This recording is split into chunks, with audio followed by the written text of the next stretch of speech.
विघ्नहरण मंगल करण गणनायक गणराज, प्रथम निमंत्रण आपको सकल सुधारो काज। जय गणेश जी महाराज की। हेलो फ्रेंड्स, मैं पायल स्वागत करती हूँ आपके अपने चैनल संस्कार फॉरएवर में। फ्रेंड्स, आप सभी ने सुना होगा कि गणेश जी को मोदक बहुत प्रिय है। हमने भी बचपन से यही सुना है कि गणेश जी की किसी भी पूजा में मोदक होना अनिवार्य है। लेकिन मोदक क्यों अनिवार्य है, इसके लिए हमें नहीं पता था। तो आज चलिए हम इसी बारे में चर्चा करते हैं। इसके लिए भी बहुत सारी कथाएं प्रचलित है। उन्हीं सब कथाओं में से हम एक कथा का वर्णन यहाँ करते हैं। एक समय की बात है, एक बार श्री परशुराम जी महाराज श्री शंकर भगवान जी के दर्शनार्थ के लिए कैलाश पर्वत की तरफ चले जा रहे थे। तभी वहाँ कैलाश पर्वत पर शिवजी भगवान ने माँ पार्वती से कहा कि हम समाधि में लीन होने जा रहे हैं। आप ये देखिए कि हमें कोई भी बीच में हमारी समाधि को भंग ना करने पाए।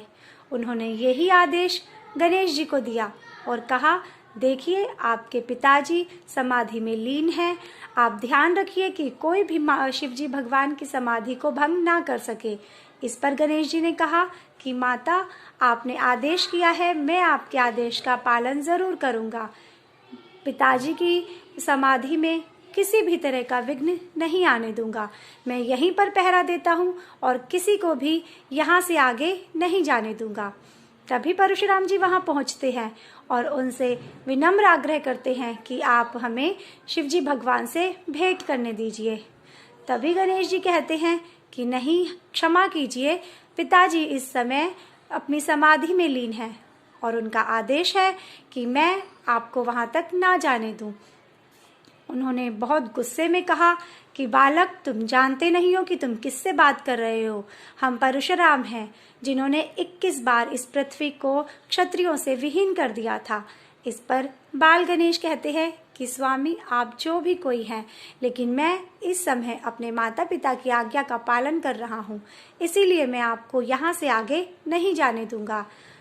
परशुराम जी बहुत क्रोधित हो जाते हैं और परशुराम जी का गणेश जी का आपस में बहुत भारी युद्ध होता है। दोनों ही योद्धा बड़े ही पराक्रमी हैं, इसीलिए उनका युद्ध बहुत लंबा चलता है। तभी सभी लोग जाकर माँ पार्वती को बता के आते हैं कि बाहर गणेश जी का और परशुराम जी का युद्ध हो रहा है। लेकिन उनके आने से पहले परशुराम जी का परसा श्री गणेश जी महाराज के एक दंत पर लगता है और उनका एक दंत टूट जाता है। माँ पार्वती आती है और बड़ी क्रोधित होती है।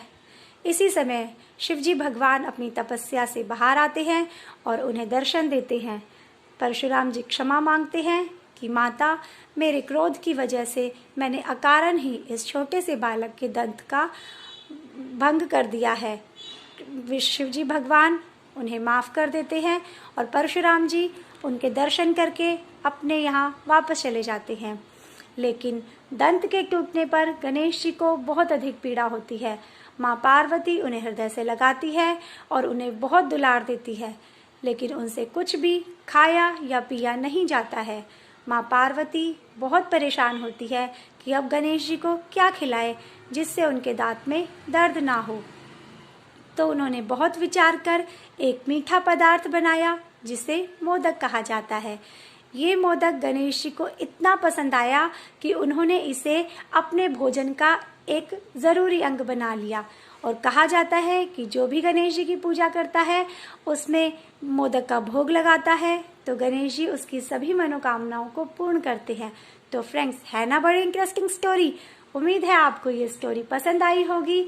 अगर आपको मेरी ये स्टोरी पसंद आई है तो इसे प्लीज़ शेयर कीजिए, लाइक कीजिए, मेरे चैनल को सब्सक्राइब कीजिए और प्लीज़ बेल आइकन को दबाना ना भूलिए। नमस्कार।